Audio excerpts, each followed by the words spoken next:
Okay. Yes, ma'am. Good afternoon, Mr. Depp. Good afternoon. Can you please tell the jury why you're here today? Yes.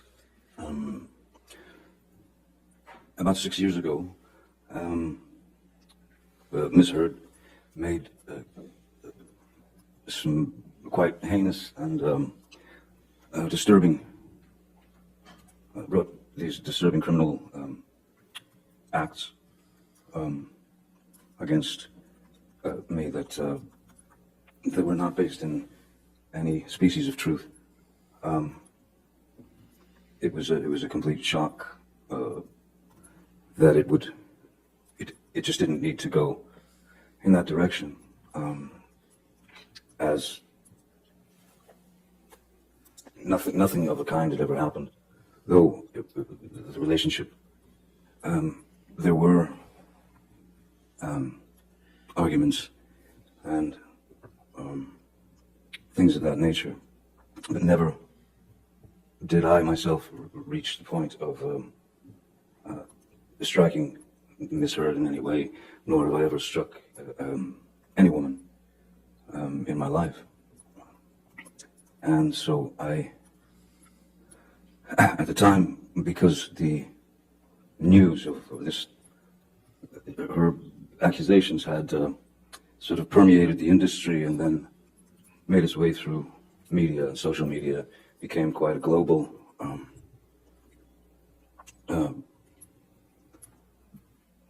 let's say, quote-unquote, fact, if you will. And since I knew that there was no truth to it whatsoever, I felt it my responsibility to stand up, not only for myself in that instance, but stand up for my children, who at the time were 14 and 16, and so they were in high school, and I thought it was diabolical that my children would have to go to school and have their friends or people in the school approach them with the infamous People magazine cover with Miss Heard with a dark bruise on her face. And then it just kept, it kept multiplying. It just kept getting bigger and bigger. So it was my responsibility, I felt, to not only attempt to clear my name for the sake of, well, for many reasons, but I wanted to clear my children of this horrid thing that they were having to read about their father, which was untrue. And also, after many years of being in this industry, at the time, I'd probably been in the industry 30 plus years, 35 years. Never had any problems, anything like that. And I'd met many people over the years, many of the people, and had the opportunity to talk to those people and to even give advice to these people. And I'm not, my goal is the truth. My goal is the truth, because it killed me that people that I had spoken with, that I had met with over the years, who maybe were in a not such a great position and they needed advice, and I gave them the best advice I could. All I could think of was that those people would think that I was a fraud and that I'd lied to them. And so I had to wait for my opportunity to address the charges, which were criminal charges, and they just weren't true. So I felt the responsibility of clearing the record as the only way that I could get to the point where I could speak has really taken this full 6 years, and it's been 6 years of trying times. It's very strange when one day you're Cinderella, so to speak, and then in 0.6 seconds you're Quasimodo. And I didn't deserve that, nor did my children, nor did the people who have believed in me for all these years. I didn't want any of those people to believe that I had done them wrong or lied to them or that I was a fraud. I pride myself on honesty. I pride myself on truth. Truth is the only thing I'm interested in. Other lies will get you nowhere, but lies build upon lies and build upon lies. It's too much to cover. I'm obsessed with the truth, and so today is the first opportunity that I've been able to speak about this case in full for the first time. Mr. Depp, how do you feel about the intimate details of your life being aired in this process? As a father, raising kids, when they were very, very little, it was important to me, very important to me, to try to shield my children as much as possible from looking at their father or their mom, for that matter, as novelties. I didn't want my children to experience hordes of paparazzis. So I was always a very private person. So for me to come up here and stand before you, or sit before you all, and spill the truth is quite exposing. And it's unfortunate that it's not only exposing for myself, it's exposing for my family, it's exposing for Miss Heard, it's exposing for, it never had to go in this direction. And so I can't say that I'm embarrassed, because I know that I'm doing the right thing. Now, Mr. Depp, I'd like to turn a bit to your upbringing. We heard a bit from your sister Christy last week, but can you please tell the jury in your own words about your childhood upbringing? I had a very interesting childhood, one that I thought was normal until a certain age. My mother, I was born in Kentucky, and then we moved around quite a lot when I was a kid. So you were always my mom had this, her feet were on fire and she had to move, so we moved constantly. So you were always the new kid, and that wasn't ever particularly pleasant. Then we moved to Florida, South Florida, when I was about 7 or 8. And again, moved several times. But my mother was quite unpredictable. She was very unpredictable.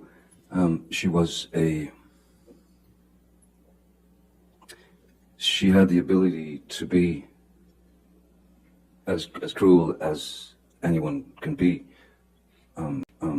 with all of us. That is to say, my sister Christy and my brother Danny and my sister Debbie, and also my father. So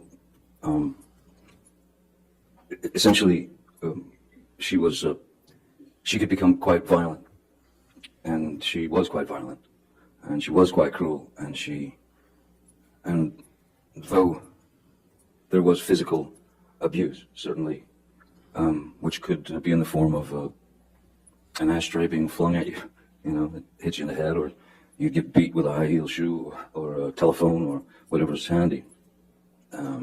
So in our house, we were never exposed to any type of safety or security. The only thing that one could do, really, was to try to stay out of the line of fire. I started to be able to observe, and I could start to see when she was about to head into a situation where she was going to get riled up, and somebody was going to get it. Generally, it was me. Mr. Depp, you mentioned that your mother could be cruel. How could she be cruel? Well, the various categories, I suppose, there's physical violence, of course, there's physical abuse, to which she was, that was a constant. That was just a constant, We were all somewhat shell-shocked, even if she just walked past us, you'd sort of shield yourself because you didn't know what was going to happen. Excuse me. And so there was the physical abuse, which was a constant.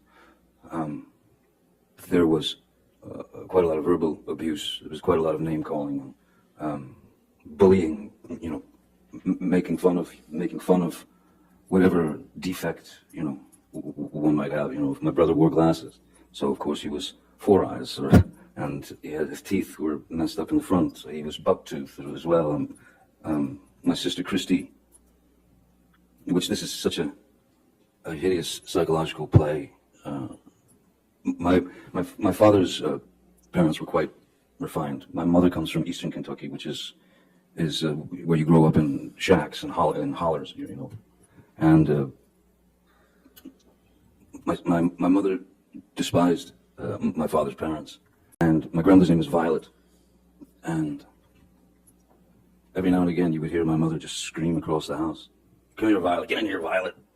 And Christy, my sister, knew very well that that was a deep cut, psychologically, emotionally. But we had to take it. I mean, you just had to take the pain. I was born with a very strange, it was a very rare thing in my eye, as the back of the lens is spherical. Normally, it's spherical. So in this eye, it isn't normal. This eye, I was born with a more conical lens, so my brain never learned to see out of my left eye. And they noticed when I was about 3, 4, that I had a lazy eye, a wandering eye, and she would call me cockeye, one eye, anything she could get to demean, humiliate. I even had to wear an eye patch on my good eye to strengthen my bad eye, so that it would cease to wander. It was exercising the muscles of the eye, though the brain had never learned to see. So I still, my vision in my left eye is, I'm legally blind in my left eye. But so yeah, the verbal abuse, the psychological abuse was almost worse than the beatings, because the beatings were just physical pain, and the physical pain you learn to deal with, you learn to accept it, you learn to deal with it. But the psychological and emotional abuse, that's what kind of tore us up, I think. What about your father? What was he like? My father was a very kind man. In fact, my father's still alive. He's a very kind man. He's a very quiet man. In fact, he's very shy. Not a confrontational person in any way. And when Betty Sue, my mother, would go off on a tangent toward my father, and of course in front of the kids it was no matter to her. He amazingly remained very, very stoic, and never, as she was rationing him with horrible things, he stood there and just looked at her while she delivered the pain, and he swallowed it. He took it. There was never a moment when my father lost control and attacked my mother, or hit my mother, or even said a bad thing to my mother. The things that I witnessed there were a couple of times when it got too far, that I could see his eyes welling up as he was staring at her, saying nothing. And then the most that he would do is he would punch a wall. I once saw him punch a wall and it shattered his hand, because it wasn't drywall. It was proper concrete and steel wire and rebar and things of that nature. And but still, never touched her, never argued with her. He remained a gentleman. And to me, as a 5-year-old boy, I kept thinking to myself, I kept wondering why does he take it? How does he take this? And why doesn't he leave her? But he didn't. He was able to maintain his calm and his composure. He was able to maintain his relationship with his children. He was a good man. He is a good man. You mentioned that you saw your father punch a wall. How many times did you witness that? I mean, out of, I couldn't count the amount of fights that they had, but I know that I've seen my father strike a wall 2 or 3 times tops. Once when he broke his hand, but yeah, 2, 3 times at tops. You know. Was your father ever abusive to you or any of your siblings? No, my father was not an abusive man. At the same time, my father was also, to some degree, at the mercy of Betty Sue, because if he argued with what she wanted done, that would just turn into another barrage of hatred towards him. So I can remember my father coming home from work, and maybe I'd gotten a bad report card, or maybe I'd gotten in trouble at school, or something like that. And my father would arrive home from work, and the first thing she would say was, "John, take him out there. He gets the belt. Give him the belt." And he wanted to know what it was about, so he'd take me out to the garage, and I'll never forget this white, thick leather 1970s era, thick leather white belt that he would take off, and then he would commence to inflict the punishment on me. But interestingly, there was one time when my father, I kept telling him I didn't do this. It was another incident. I kept swearing to him that I did not do what my mom had said that I'd done. But he went through with the punishment anyway. And then, not long after, he found out that I had been telling the truth and that I hadn't done what my mom had said that I'd done. And he came to me and apologized to me for having gone through with the whipping, you know, the belt. And I have to say, my mom never did that. She couldn't. She knew what she knew. She was raised how she was raised. And I had no power to change what was inside of her, you know. How did your parents' relationship ultimately come to an end, to your understanding? When my father left, I didn't realize that he had left. He left where I was 15. I had already left school, and I was a musician. I was playing in clubs and such. And he left for work one morning, just like every day, and was packing his car, and then he left. And then hours later, my mom, Betty Sue, came home from work. It was about 3:30 in the afternoon, and she walked in the door and stopped and just looked around like she felt something. And I said, "What's wrong?" She said, "Your daddy's gone." I said, "Well, yeah, I seen him leave for work this morning." She said, No, he's gone. And she ran into their bedroom and into their closet, and I followed her, and she opened the door, and there was his rack of clothing and all his belongings were gone. And she was quite upset. And I took her car and drove to my father's work, and I sat down in front of him at 15, and I said, "Listen, seems as though somebody stole all your clothes out of the closet." And he said, yeah. He said, "I'm done. I can't do it anymore. I can't live it anymore. You're the man now." And those words didn't quite sit well with me. I didn't feel like I was ready to hear those words, but that's what I got. Then my mom went into a very, very dark place, a very deep, dark depression, as you can imagine. And she, one afternoon, I woke up. I'd fallen asleep, and I woke up and walked out into the living room, and I saw my mother,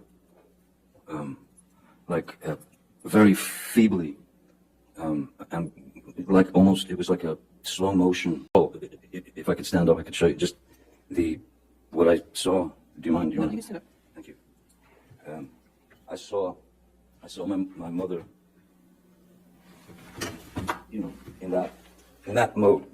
So instantly, I knew that something was dreadfully wrong, and there was drool coming out of her mouth. As I was about to run and call, the front door busted open, and my uncle and 2 paramedics came in and threw her on the gurney and whisked her out of the house to get her to the hospital to pump her stomach. She had swallowed a multitude of pills to try to take herself out. She tried to commit suicide. And when she got out of the hospital, she was a small firecracker of a woman. She was about 5'2". But when she got out of the hospital, the depression was so deep. She was down to, like, she lived on the couch and she weighed about 70 pounds. And that, all that imagery spun into my head at that time, that I thought that was in my head at the time, I thought that that was a cowardly way for my father to have left. And I was deeply upset by that. Until my father and I had a conversation years later, where I asked him what really happened, how did it happen when I was older, and he told me the story. Your Honor, may we approach? Sure.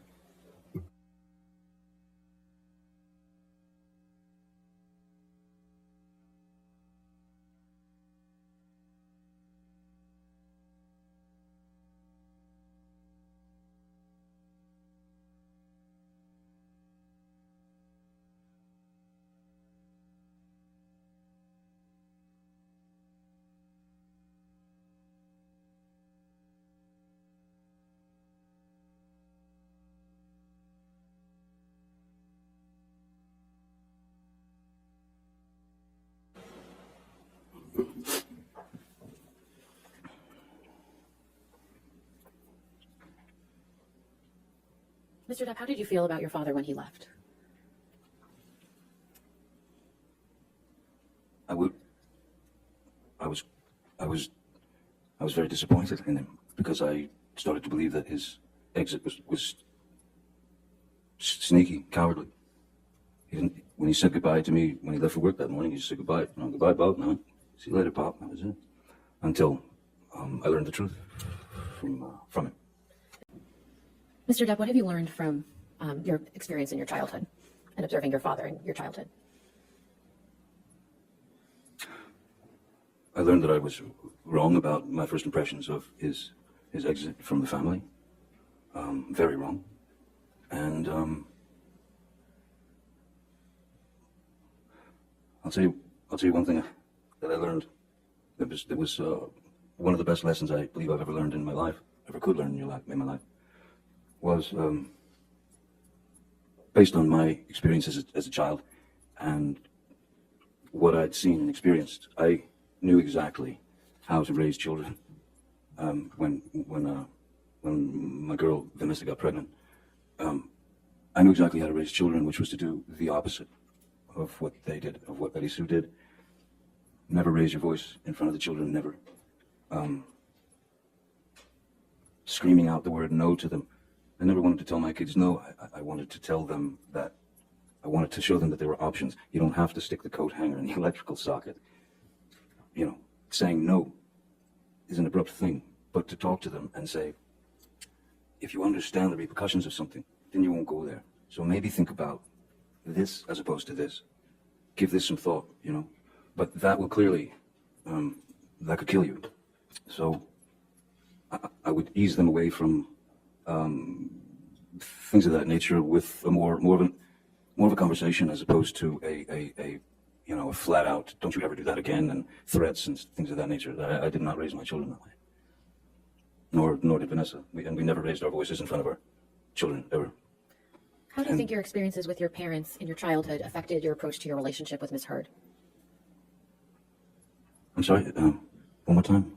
How did your experiences observing your parents as a child affect your approach to your relationship with Miss Heard? Well, in the beginning of my relationship with Miss Heard, there was, from what I recall and what I remember, she was it was as if she was too good to be true. She was attentive, she was loving, she was smart, she was kind, she was funny, she was understanding, and we had many things in common, certain blues music and music, literature, things of that nature. So for that year or year and a half, it was amazing. There were a couple of things that, I don't know, stuck in my head that I noticed that I thought might be a little bit of a dilemma at some point. For example, I worked quite a lot. When I would come home from work, I would come in the house or the hotel, and she would sit me down on the couch and give me a glass of wine and take my boots off, set them to the side, and I'd never experienced anything like that in my life. I just never thought I just never experienced that before, and it became a regular thing that she did. This kind of routine. And I remember one night I came home from work, and I think she was on the phone or something, and busy. She was doing something, and so I sat down on the couch and I took my boots off, and suddenly Miss Hearn approached with this look on her face, and she just said, "What did you just do? What did you do?" I said, "What do you mean?" "You took your boots off." I said, "Yeah, yes, I did. You were busy, you know." No, that's my job. That's what I do. You don't do that. I do that." "Okay, all right then." And then she said, "Let me get you a glass of wine." And she brought me the glass of wine.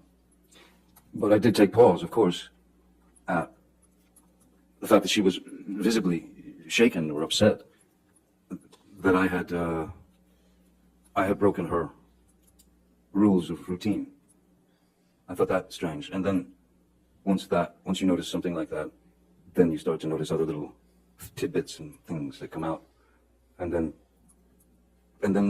within a year and a half, she had become this another person almost. Mr. Depp, we're going to talk about Miss Heard in a couple minutes, but I'd like to first talk about your career in Hollywood. And so could you please tell the jury how you ended up acting in the first place? I ended up acting by accident. I was a musician, and I moved out to Los Angeles with my band when I was 20 years old. And then there were a couple of things that happened in the band where the band split up. And I remember I was filling out job applications, and then with a friend of mine who happens to be, he was an actor, less known than he is now, Nicolas Cage. And I was filling out job applications at any video stores, clothing stores, anything, and just to be able to pay the rent. And Nick Cage said, why don't you meet my agent, because I think you're an actor. I think you could be an actor. And I said, look, I'll meet anybody, I'll do anything at this point. And so he sent me to his agent, Eileen Feldman, and I met with her. She sent me to read for a casting director named Annette Benson, who was casting a film called The Nightmare on Elm Street. And they brought me back to read for the director, Wes Craven. And I read for Wes Craven and somehow got the job. But I mean, I was by no means an actor. I didn't have any desire to be an actor. I was a musician. But the fact that these people were going to pay me what I found to be a ludicrous sum of money, which was it was kind of the SAG minimum. It was $1,284 a week, which I'd never seen that kind of dough before in my life. And so I suddenly, then I did some other couple of dumb movies because I still, in my mind, I was a musician, and this was just a way to pay the rent, pay the bills, live. Then suddenly I found myself on that road. I had been placed on that road as an actor, and then one thing led to another, from film to film, and then I was cast in a TV series called 21 Jump Street when I was 22, I believe. Mr. Depp, between the time that you were cast in Nightmare on Elm Street and you were cast in 21 Jump Street, how did you enjoy acting during that time? It was foreign to me. But I didn't have any great ambition to be an actor. I'm a naturally, normally, I've always been quite a shy person. I've always been quite introverted. And so there was a very strange metamorphosis from being one of four, that is to say, one of four in a band where you have this fraternity or this brotherhood, and you're out there fighting the world together to try to get that record deal or whatever you're looking for.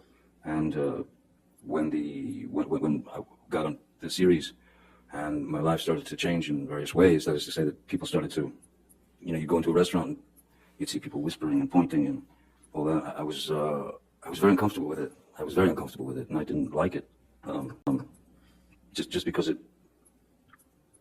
and I never wanted to be the lead singer and the guy out front and get all the attention, and I didn't. So suddenly I was on my own, and I was having to deal with this newfound sort of notoriety, and it was odd. It was very odd, and it was a very uncomfortable thing. I mean, I don't think it's anything that one can get used to. I'm still not used to it now, and which I'm actually glad that I'm not used to it, because if I were, I don't think I'd be the same person that I am. Mr. Depp, did there come a time when you became passionate about acting? Once I realized that that's the road that I was on, and that any attempt at going back to music would be it would have been. I hated the idea that since the television series had come out and I had been exposed as this character, or this actor, I had to realize in my own mind and heart that there was no going back to music, because I didn't want to, I didn't want to use whatever amount of success that I had attained from the TV series and that sort of thing. I didn't want to use that to influence some career in music. I had far too much respect for music than to just become what they wanted me to become, which was a teen idol or a teeny that sort of thing. I fought that with everything in my being. So once I realized that music was no longer an option, then I began to study at various places. The Loft Studio, which is now long gone, in Los Angeles. I studied with some other teachers, Sandra Seacat. I read all the books that you could read, and all that was great.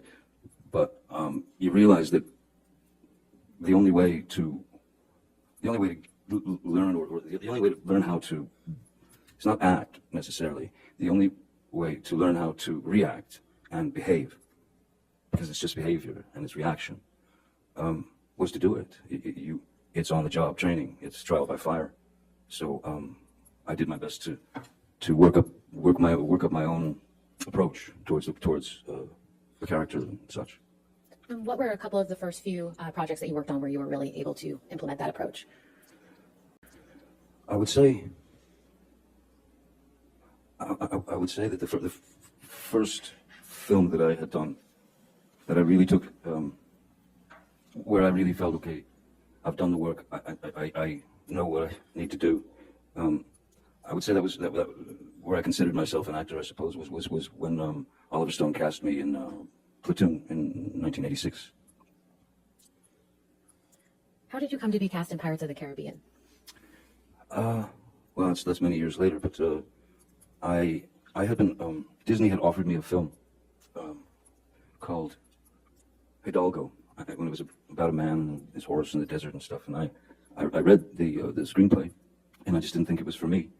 But I wanted to have a meeting with them, because at that point I had a 2-year-old, 2.5-year-old daughter, and so, or 3, and for 3 years I watched nothing but animated films, cartoons from Tex Avery to Bugs Bunny to that was all I watched with my little girl. And I received the screenplay for Pirates, and it was I somehow in my mind I saw this opportunity, like a way to mesh characters like cartoon characters. For example, Wile E. Coyote gets a boulder dropped on his head, and he's completely crushed. But they cut to the next scene, and he's just got a little bandage on his head. So I started thinking about the parameters that were available to cartoon characters, and if they were available to cartoon characters, and nobody ever asked a question, whether you were 5 or 95, you didn't ask a question. Oh, Wile E. Coyote, of course he's still alive. So I tried to incorporate these kind of ideas into the character of Captain Jack Sparrow, so that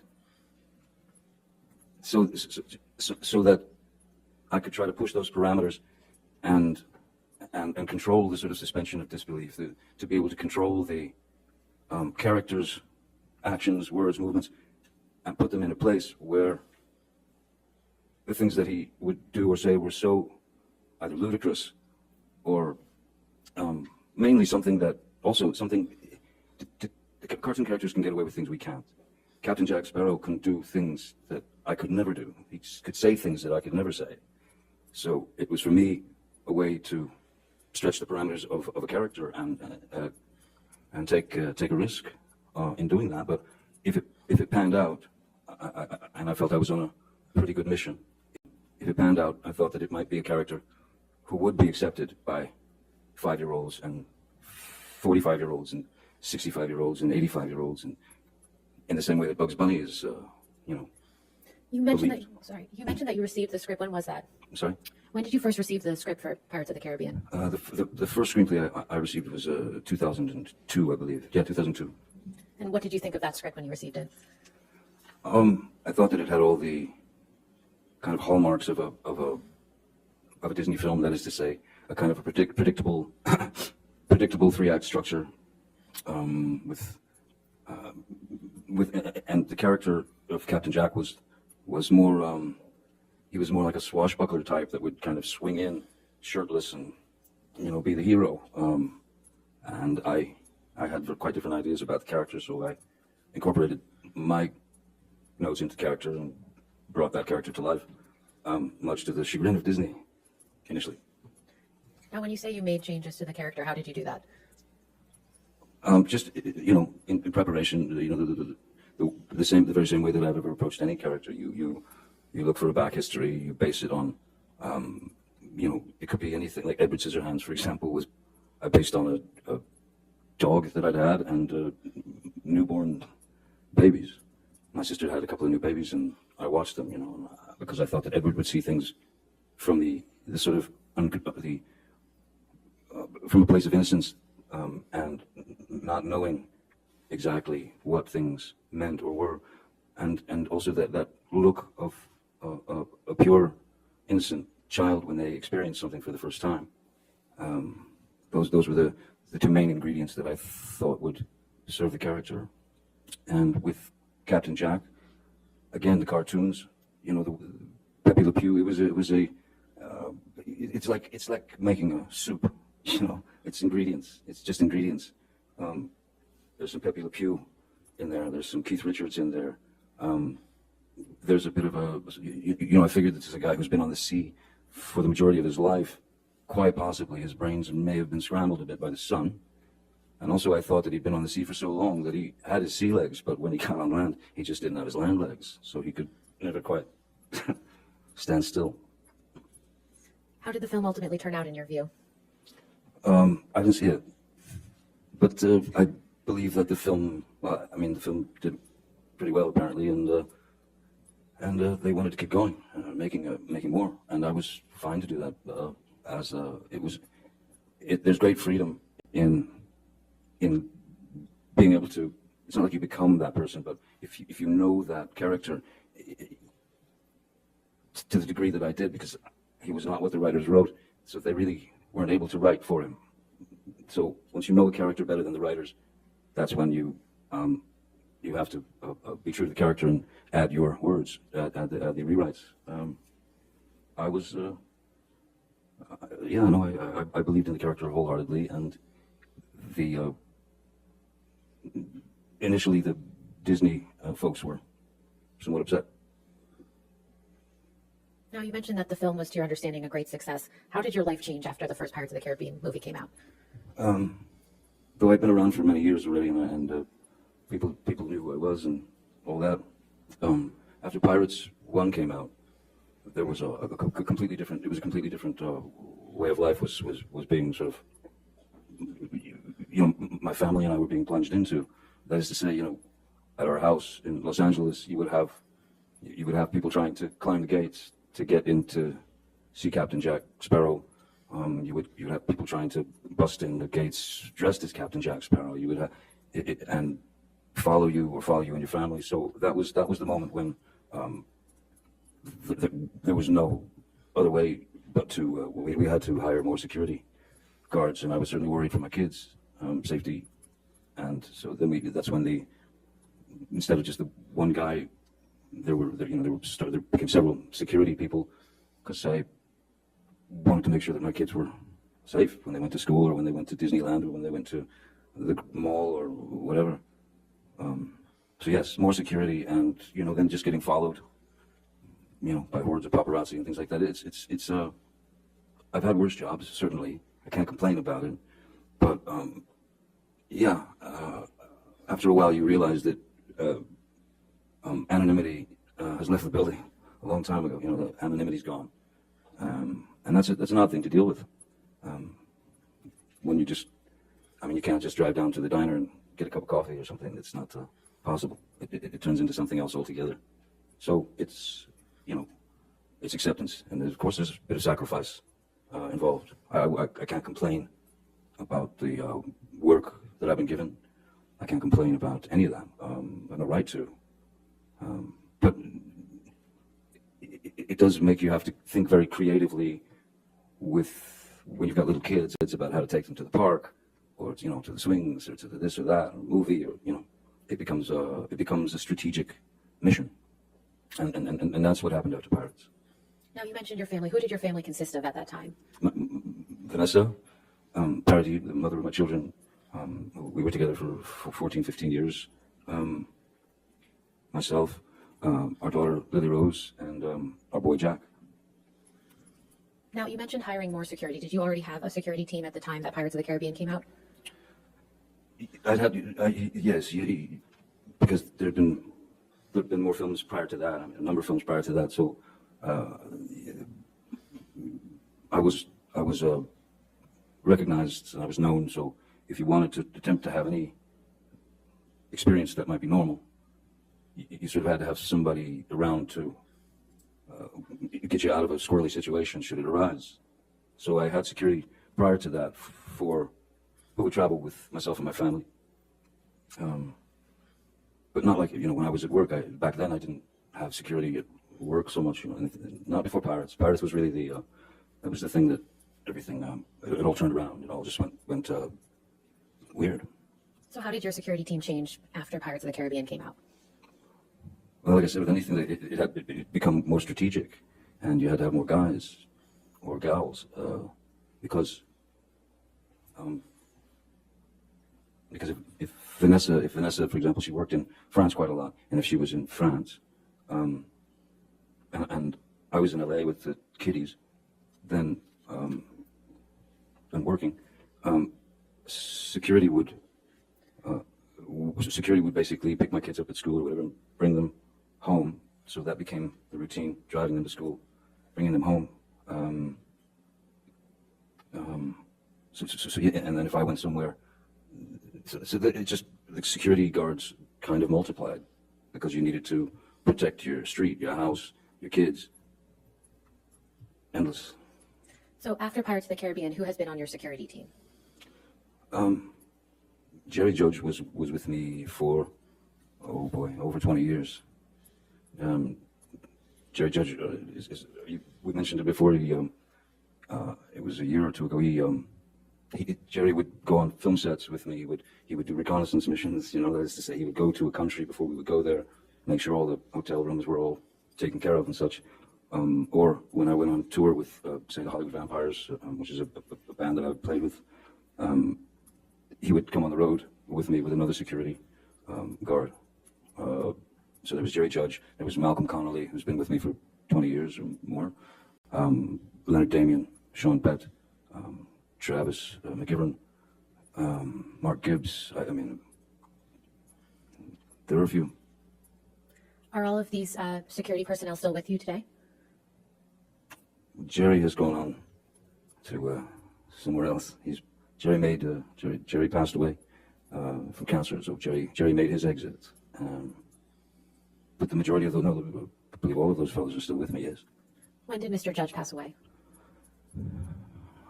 I believe it was two years ago, roughly. Maybe a little less than 2 years ago. Now I'd like to go through a couple of the names that you just mentioned. What is Malcolm Conley's purview in the realm of your security team? What is his role? Exactly, yes. Now that Jerry is, Jerry and Malcolm had worked together for a very long time, so I met Malcolm through Jerry. After Jerry's passing, Malcolm obviously took over for Jerry, and so he took on extra responsibilities. He would have to make sure that there was someone on the ground wherever we were going that had done their recon, the reconnaissance, to make sure that everything was set up by the time we got there, and that it would be a straight shot into the hotel without a gaggle of paparazzi. You didn't have to walk through 50 screaming, hollering photographers. So you go in through a garage door and through a slippery kitchen, and then you were taken to your room where you stayed. When did Malcolm Conley join your team? Malcolm had joined. Jerry brought him on, so Malcolm has been with me for over 20 years now. And in those 20 years, how often have you physically been present with Malcolm? With Malcolm? Yes. Endless, countless, all over the world. Everywhere. Los Angeles, Japan, Serbia, films, tour. Malcolm was my, when we were on the Vampires tour in Europe, throughout Europe, and Malcolm was on the bus with me. We lived on the bus together, basically. How often is Malcolm in LA with you? It depends if there was a larger premiere, where it had to be worked out so that it didn't turn into a chaotic or dangerous event, because sometimes between you and the people there are these barriers, and sometimes the professional photographers or the professional autograph people will surge forward, and in the front rows of behind these barriers, you have little kids and older women and older men, and so when the professionals would surge forward, these people would start getting kind of crushed against this metal deterrent, and that was the most worrisome thing when you're at a premiere and there are thousands and thousands of people there, and I always called it running the gauntlet. Essentially, what it is the people are there to say hi and to support the film or the cast or whatever. So I've always gone out and signed for those people. I've always gone out and signed for all or as many as I possibly could. I mean, to the point where sometimes Jerry Judge would literally pick me up off the ground to make me stop signing, take me away. So yeah, it was those kind of things. Again, you don't really get used to that, so I forget what the original part of your question was. I got lost in the gauntlet. I'll move on. What about Sean Bed? How long Do is you want to go ahead and take a break now? Would that be okay for That's afternoon fine. break? Why don't we go ahead and do that? Ladies and gentlemen, we'll go ahead and take our afternoon break. Please do. We'll take 15 minutes to not discuss the case and any outside research. Okay? Thank you. Stay there for a minute.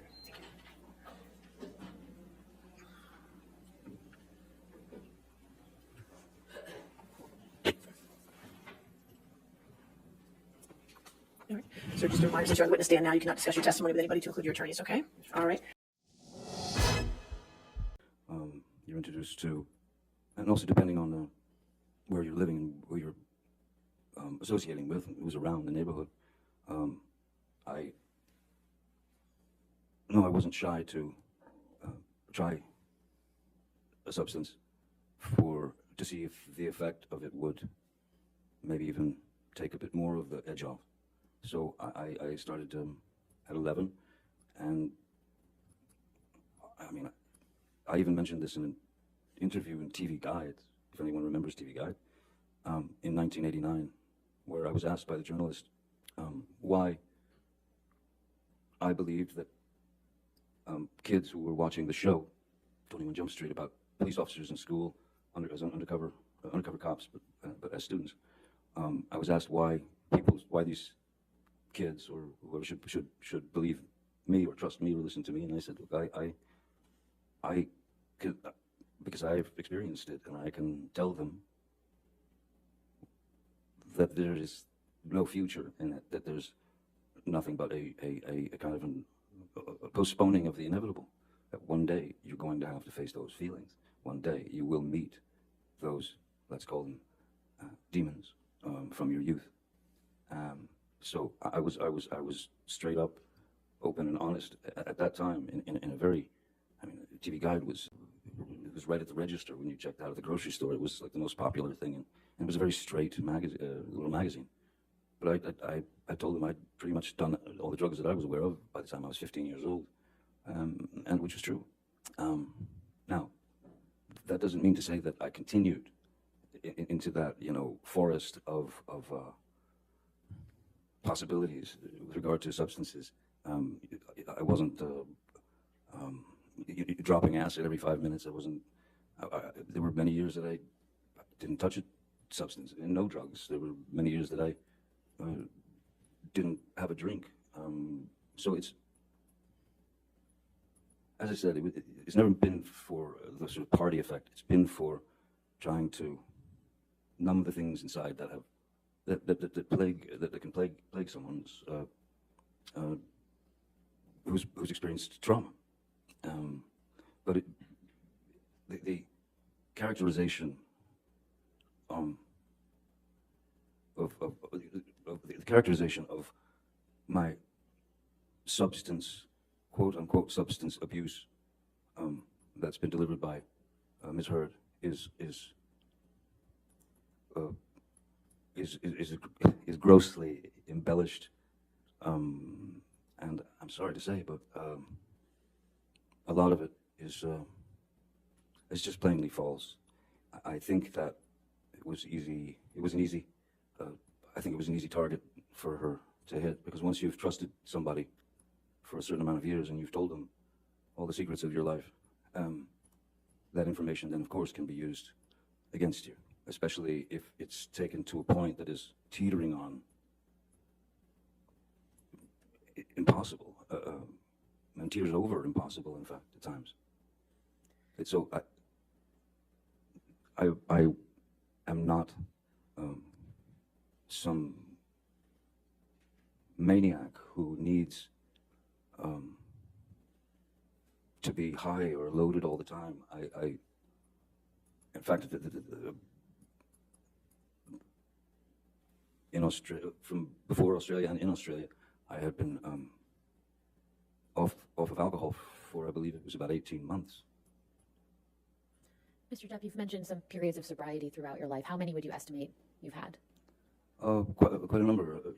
On various films, you see. I guess maybe by example, if anyone's, if you're familiar with Hunter Thompson's book Fear and Loathing in Las Vegas, which I was lucky enough to make into a film with Terry Gilliam. The film calls for myself and my attorney to be absolutely blotto out of our heads constantly throughout the film. And most people just assume that, well, they just got wasted and they filmed them. There would have been no way you couldn't act that. You couldn't make that film with two actors who were loaded. There would be no way. And then to the other extreme, Donnie Brasco, a film that I made about an FBI agent. I had to go into a training regime where I had to eat 5 meals a day, drink 5 shakes a day, these protein shakes per day, work out 3 to 4 hours a day because I had to gain 20 to 30 pounds of muscle. There was certainly no abuse of substances then. There's been no abuse of substances on film sets. There's been no moments where I would have been considered out of control. Never. In fact, it's not been mentioned. I'm sure they don't want to mention it, but I remember that because when I was with Ms. Heard and her friends, and we were all drinking wine, and I smoking marijuana,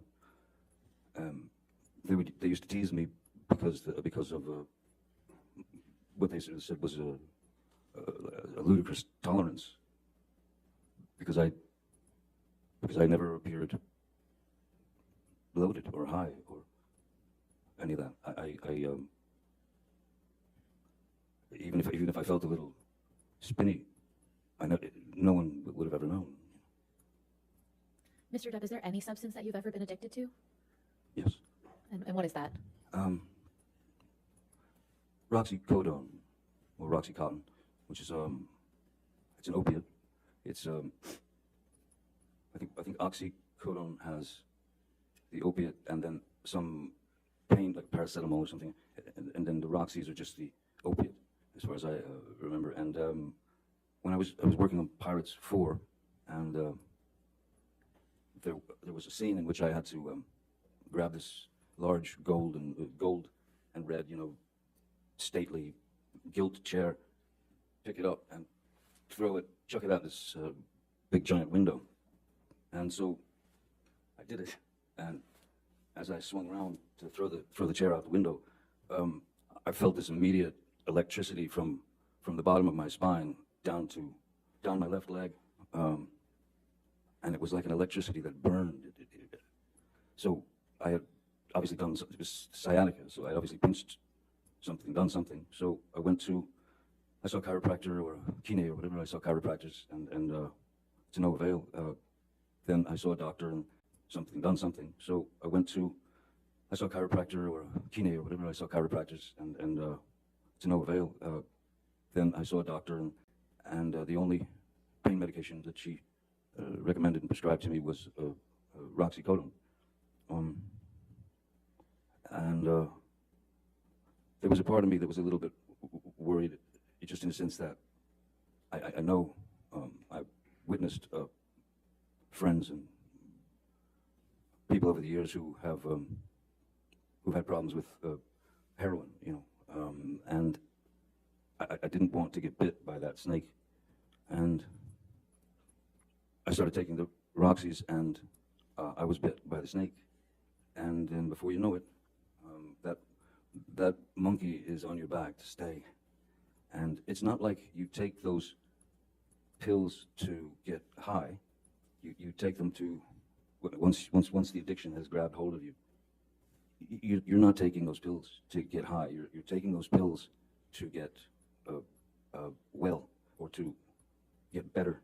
Because if you're without the pill, your body will start to go into various you'll withdrawals. And so I was on the Roxys for a number of years, 4 or 5 years, I think, maybe more, I don't know. But the key was that I if you take 2, you will be what they call on the knot. You will be that. You will just drop into sleep.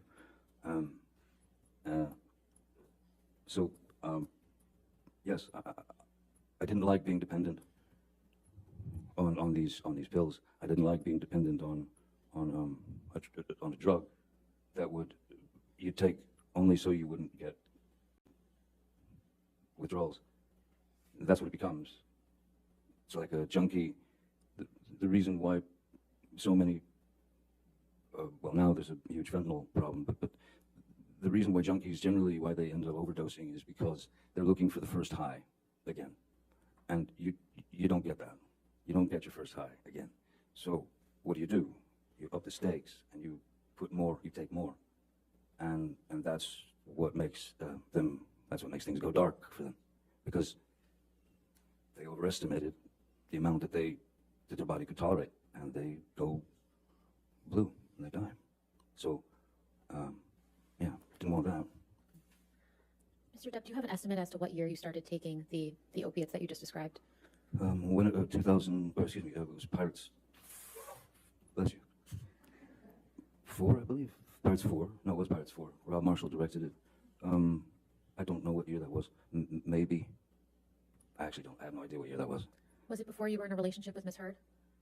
Yes, I believe so. And you didn't detox, and you detoxed from those opiates during your relationship with Miss Heard. Is that right? Yes.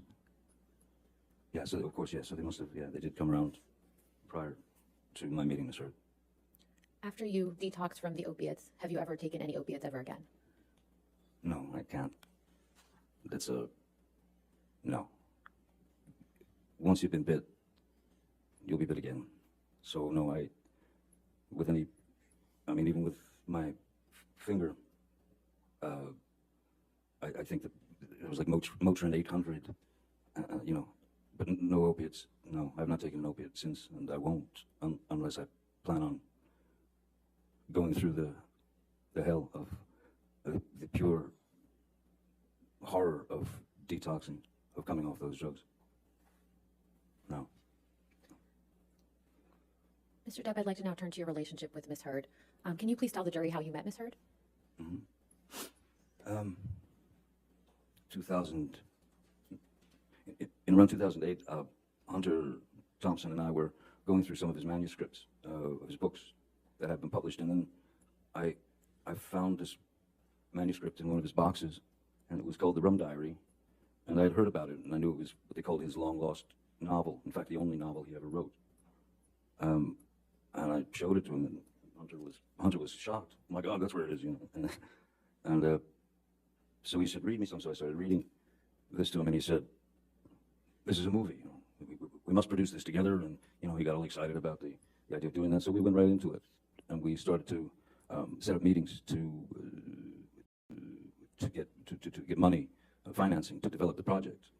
And we finally ended up getting the money to develop the project and to make the film. Hunter,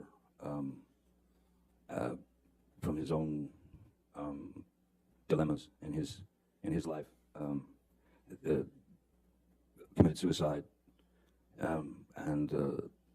but having had long talks with him, I knew every angle of the book, but I knew every angle of the film that he wanted, which was going to be a bit different than the book. And Bruce Robinson, who was a great writer-director, directed a film called With Neil and I, and How to Get Ahead in Advertising, was the one director that Hunter and I talked about. And so I went to Bruce, who was a friend of mine, and I ripped him out of retirement because he never wanted to direct another film again. I pulled him out of retirement after 27 years, and he agreed to write the screenplay and direct the film. And we proceeded. During the auditioning process, Bruce was... before that, Hunter had very specific ideas of what these characters should be. Bruce had been auditioning girls or women for the role of Chenault in the film, and there were the starlets that were up and coming, or there were some that were well known and things of that nature. But you know, one of the things that Hunter was very against was stunt casting. That is to say, put a bunch of very famous people in a movie and we'll let them go, and then hope for the money in the end.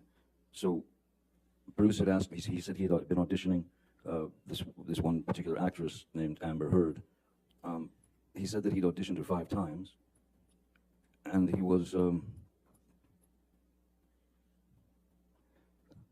wasn't sure about her capabilities as an actress with regard to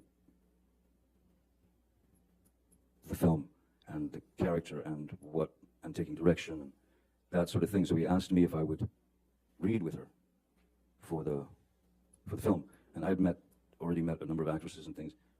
And so what I said to Mr. Robinson is, I said, Bruce, I don't. If you've auditioned her 5 times, you've seen the best and the worst, I suppose. So me putting her, this girl, in an uncomfortable situation, you know, saying, hey, all right, let's read this. I think it's a far better idea that we just meet so that I can see how she behaves, see how she reacts, because that's really all it is: reaction, behavior. And you don't have to push anything else, you know. They made an appointment. She came to my office. I took one look at her and I thought, yep, that's the Chenault that Hunter wants. That's the one. I thought, yeah, she could definitely kill me. That's what Hunter wants. And so we spoke, and she was sweet as pie, pleasant, again, you know, intelligent, literate, very good taste. And I felt like what I felt and what I told Bruce was, look, when you put someone in a situation that they're obviously going to feel under pressure, it's not the best way to really know what they're capable of. And I made suggestions such as, and which I ended up making to Ms. Heard. I made suggestions of films that might give her some insight into what we were looking for in terms of the film. Which is to say, I gave her films like To Have and Have Not, and things of that nature, because I wanted to. There was something very important that I felt she needed to know about stillness, as opposed to, you know, going broad or acting a little too much. So I felt like I could be a bit of a traffic cop in that sense. So that, because if we could connect, then it could work, as long as there was truth in her eyes, and as long as there was truth coming out of her dialogue, you know, then it's all in the editing. So I felt that I could help her with that idea of stillness. And so that's when I first met Miss Heard. How would you describe your interactions with Miss Heard when you worked together on the Rum Diary?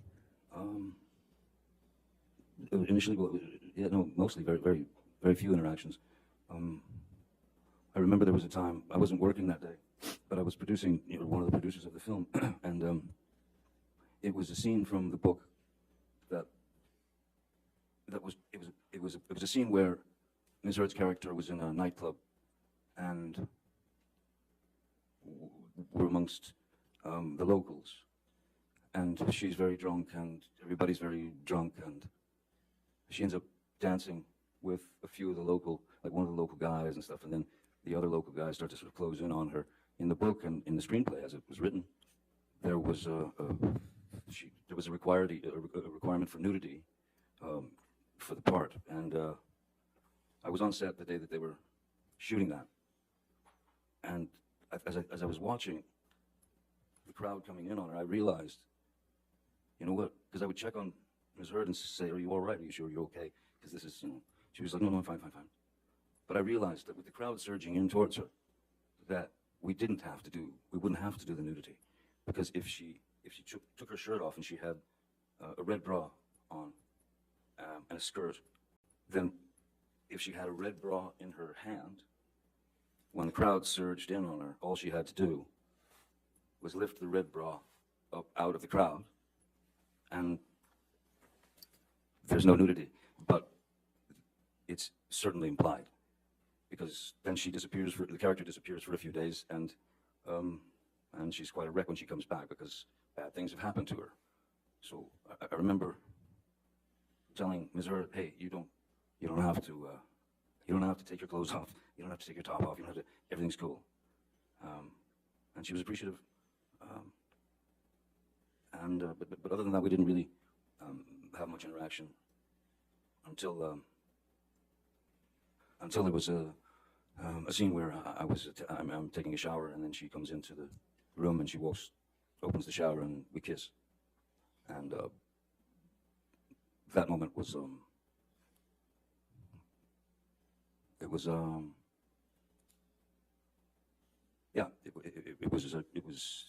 it felt like something. It felt like something that I shouldn't be feeling, because she had her wife, and even though it was a scene, and she had a wife, and I had Vanessa and kitties, and yeah. When would you say your romantic relationship with Miss Heard actually began, if not in that moment?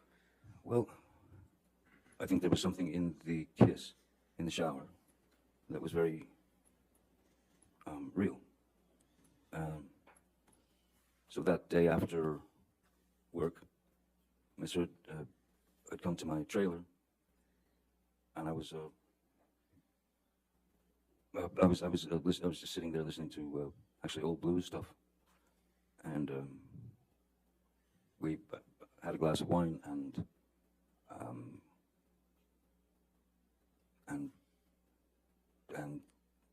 we kissed. And at that point, my trailer was the only trailer in the parking lot. She had a mind to stay in the trailer there for a while with me, and I didn't think that was a very good idea on any level, especially since there were about 9 Teamsters waiting to move the trailer. And then that was that until whenever we did the first day of the press junket for the Rum Diary in Los Angeles 2 years later, and she had broken up, I believe, with her wife, and my for lack of a not my wife, we weren't married, but she was, of course, my wife, Vanessa. We had some not so great situations, you know. she was stuck in America. She wanted to go back to France. She wanted to have her life back. She's a well-known singer there.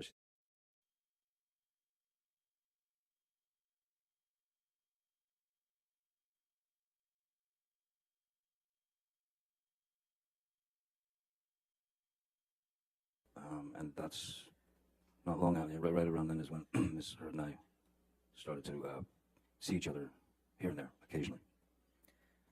Between the end of the filming of The Rum Diary and the press junket, did you and Miss Heard communicate at any time in between?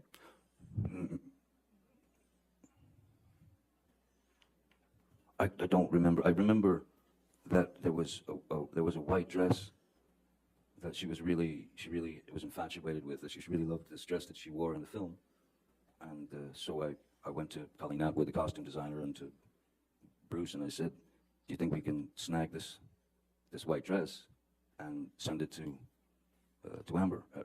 After she'd wrap, because she loved the thing." I remember talking to her, I think, then, but briefly. What did you like about Miss Heard when you first started your romantic relationship? She seemed to be the she seemed to be the perfect partner in a sense in my head for me, because she, as I said, she seemed to be very knowledgeable about old obscure blues music that I listened to and really liked. She was literate. She was sweet, funny, nice, all those things, and then she was, and from the beginning of our relationship at that time, for a good year and a half, she was wonderful, and then things just started to change, or things started to reveal themselves. That's, I think, is a better way to put it. You mentioned earlier in your testimony that Miss Heard would take off your boots when you would get home from work. What other types of behaviors did you observe in Miss Heard early in the relationship?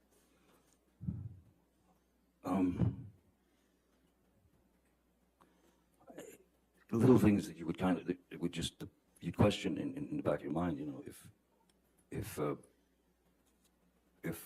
she wanted to go to bed, I'd say, "Oh, well, I can't sleep, right now." And rather than go and just lay in a bed and stare at the ceiling, I would say, I'll just watch. I'll be out here watching TV or hanging out, and that was just not acceptable. It's not acceptable. It would stir up some rather unusual reactions from her. I didn't understand why I, as a 50-some-year-old man, was not allowed to go to sleep when I wanted to, as opposed to when she wanted to. It started out with little things like that. And again, they just, I suppose like anything, if they're allowed to continue, then they are allowed to grow. They're allowed to blossom into whatever they're going to become. What were you and Miss Heard's nicknames for each other? I called her Slim. Why is that? I called her Slim because of the film that I'd given her to watch, in terms of stillness, was Lauren Bacall and Humphrey Bogart. And I called her Slim, and she called me Steve, which was Lauren Bacall's and Humphrey Bogart's nicknames for each other in the film. That was their names in the film. And it wasn't lost on me the fact that there was an age difference, and that my God, when Humphrey Bogart and Lauren Bacall, that's when they met on that film. He was 45 years old and she was 19, and they stayed together for many years, until Bogart passed away. So yeah, there was a kind of a joke, not joke, but just yeah, I acknowledge the fact that I was the old craggy bogey and she was this beautiful creature, just this stunning creature. When did you first meet Miss Heard's parents? I first met Miss Heard's parents when they had come out to Los Angeles, I believe, and yeah, and I feel like that I met them. I think they came to my place, to my studio, and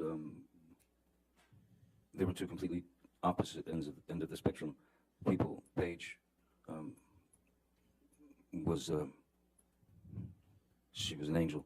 She was an angel, and I loved her very much. I loved her instantly, and we had a very good relationship. Her father, David, was the opposite end of that. He was this outrageous kind of, almost like a cartoon cowboy, you know.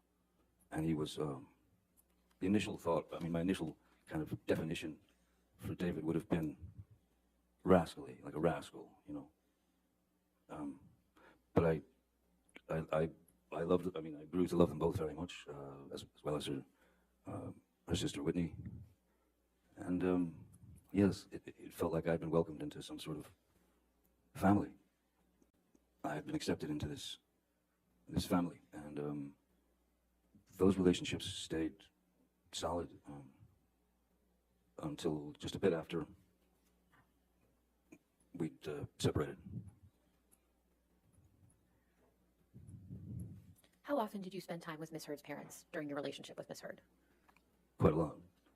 Whether I used to have a boat, and we would take her parents or family, and we'd go sail the boat and, you know, drop anchor at the island, and we would spend a week, 2 weeks, whatever, on the boat on the island. Also, they would come to Los Angeles quite a bit. We also would go to Austin here and there to see them, visit them. Every year we would, on their anniversary, I had a friend of mine who had a restaurant in Austin, like a very good restaurant in Austin, and I'd call him up and basically set it up so that every year on their anniversary they could just go there, and they'd be taken care of, and there would be no bill, so they could just celebrate. And I think one of the things we did was, yes, we would try to order them car so that they could drink. I was very fond of them, very fond of them. Now, you mentioned Miss Heard's sister Whitney. When did you first meet Whitney? I don't remember exactly when I met Whitney the first time, but I felt when I first met Whitney, there was something in what I saw of Whitney that was much less confident than Amber, much more revealing of insecurities. Objection, Your Honor, just foundation. What he saw in Whitney. I think if you can answer the question. You want to ask the question again? This one? We can move on. Okay, that's fine. How would you describe your relationship with Whitney?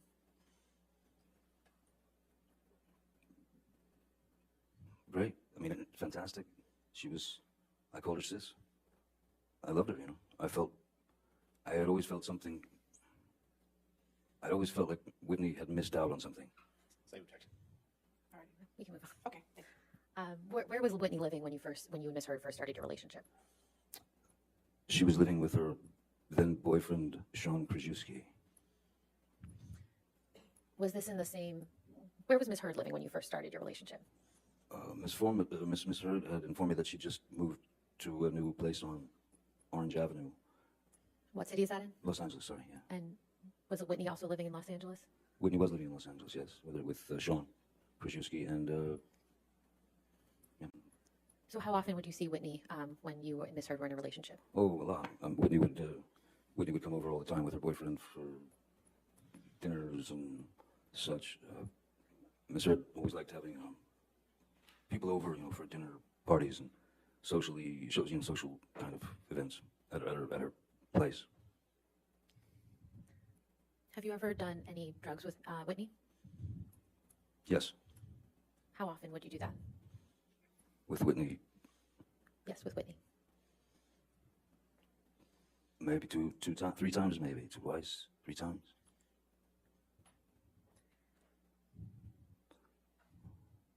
Did there come a time when Whitney moved into the penthouses that you owned at the Eastern Columbia building? Yes, And when was that? I don't remember exactly when it was, but I do remember that it was after Rocky Pennington, and yes, I believe Josh Drew was there already as well. Whitney, I can't remember why she needed a place, but she needed a place, so we gave her penthouse 4 to live in. And how long did she live there for? Oh boy, on and off for I suppose a couple of years. And how much rent did you charge her? Nothing. Now, you said you did drugs a couple times with Whitney. What drugs were you doing with Whitney? Whitney and I had done a line or two of cocaine together. When did you start getting introduced to Miss Heard's friends after you started your relationship with her?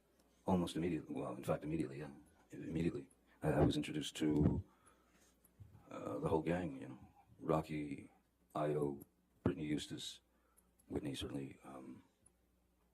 Who else? That's all that comes to mind at the moment.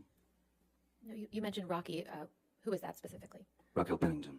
It was Miss Heard's good friend from youth, I suppose. And I think you mentioned Brittany Eustace as well. Who is that? Brittany Eustace was just one of the gals. You know, she was one of the gals, and she was quite bubbly and funny and real sweet girl, southern girl.